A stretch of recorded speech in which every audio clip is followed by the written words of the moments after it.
સુપ્રભાત. હું કુસુમ વિદ્યાલયનો વિદ્યાર્થી દૈવિક પંચાલ આજે આપ સૌની સાથે ડ્રાઇવિંગ પર ધ્યાન આપવું કેટલું જરૂરી છે એ વિશે વાત કરવા જઈ રહ્યો છું.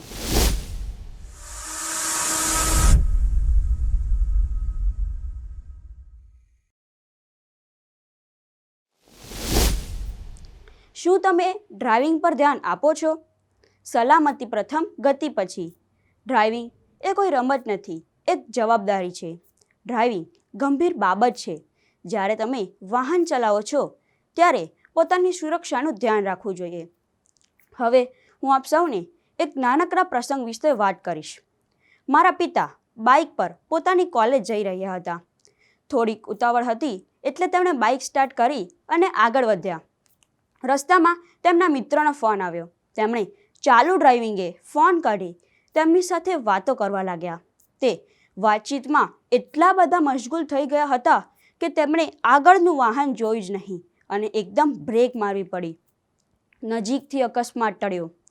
તેમણે આ પ્રસંગની વાત મારી સાથે કરી અને મેં વિચાર્યું કે જો પપ્પાથી સમયસર બ્રેક ન લાગી હોત તો. એમના આ 2 મિનિટની લાપરવાહીના કારણે એમની સાથે આખા પરિવારે ભોગવવું પડ્યું હોત. એટલે મેં પણ નક્કી કરી લીધું કે હું જ્યારે પણ વાહન ચલાવીશ ત્યારે મોબાઈલ ફોનનો ઉપયોગ નહીં કરું. હવે આપણે વાત કરીશું ડ્રાઇવિંગ પર ધ્યાન કેન્દ્રિત કરવાની મહત્વતા. રોડ અકસ્માતો એ આપણા ભારત દેશની એક ગંભીર બાબત છે. ઘણા અકસ્માતો ધ્યાન ભંગના કારણે થતા હોય છે. રોડ અકસ્માતો દરમિયાન ધ્યાન ભંગ થવાના ઘણા બધા કારણો છે, જેમ કે મોબાઈલ ફોનનો ઉપયોગ, ડ્રાઇવિંગ દરમિયાન વાતચીત, ડ્રાઇવિંગ દરમિયાન ખાવું કે પીવું, ઝડપી ડ્રાઇવિંગ વગેરે. આજકાલના યુવા વર્ગ લોકો ડ્રાઇવિંગ દરમિયાન મોબાઈલ પર મેસેજ, કોલ કે ટેક્સ્ટિંગ કરતા ગાડી ચલાવતા હોય છે. ન માત્ર યુવા વર્ગ પરંતુ મોટાભાગના લોકો પણ આ જ રીતે ડ્રાઇવિંગ કરતા હોય છે. શું તે ઉચિત છે?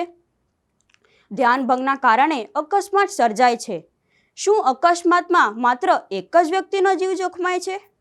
ના, એ માણસનો જીવ તો જોખમાય જ છે, પરંતુ તેની સાથે તેનો સમગ્ર પરિવાર પણ એનો ભોગ બને છે. હવે ડ્રાઇવિંગ પર ધ્યાન રાખવાના ઘણા બધા એવા અગત્યના મુદ્દાઓ છે, જેમ કે ડ્રાઇવિંગ દરમિયાન મોબાઈલ ફોનનો ઉપયોગ ન કરવો, 18 વર્ષથી નાની ઉંમરના બાળકોએ ડ્રાઇવિંગ ન કરવું, નશીલા પદાર્થોનું સેવન કરી ડ્રાઇવિંગ ન કરવું. ડ્રાઇવિંગ દરમિયાન ખાવા પીવાથી તમારું ધ્યાન ભટકી શકે છે, તેથી ડ્રાઇવિંગ દરમિયાન ખાવું કે પીવું ટાળવું. જો તમે થાકી ગયા હોવ તો એ સમયે ડ્રાઇવિંગ ન કરવું. નિયમિત રીતે વાહનની ચકાસણી કરો. પોતાનું વાહન અન્ય વાહનોથી એક સુરક્ષિત અંતરે ચલાવો. તો શું તમે આ બધી વાતને ધ્યાનમાં રાખીને સુરક્ષિત ડ્રાઇવિંગ કરશો? આપણે આપણા જીવનને સુરક્ષિત બનાવવા માટે આ બધા અગત્યના મુદ્દાઓને યાદ રાખવા જોઈએ.